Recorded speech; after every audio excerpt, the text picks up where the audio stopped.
Вот такой пример грубый. 1440 рублей. Представили все? Все же мы знаем, сколько это.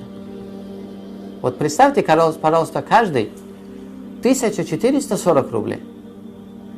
И вот каждый день нам приходит человек и дает по 1440 рублей. Вот вас как зовут? Вы вопрос задали. Абу Саид. Представьте, Абу Саид 1440 рублей каждый день вам дают. И теперь говорит, тот, кто дает, теперь вам говорит.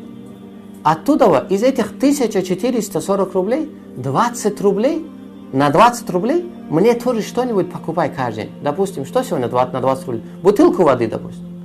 Вот каждый день вам дает 1440 рублей, и говорит, каждый день бутылку воды мне покупай на 20 рублей, остальные твои. Если вы эту бутылку тоже мне не покупаете, это справедливо? Несправедливо. В сутки 24 часа. Это 1440 минут. Аллах говорит, из них 20 минут удели мне, остальные своей жизнью живи, чтобы тебе было хорошо. Но эти 20 минут мне удели, говорит Всевышний. Когда мы из 1440 минут, которые тоже нам Аллах дает каждый день, на 1440 минут воздуха Аллах нам дает, зрение Аллах дает, разговор Аллах дает, слушать Аллах дает, наслаждаться этим миром Аллах дает. И говорит, 20 минут верни мне тоже оттуда.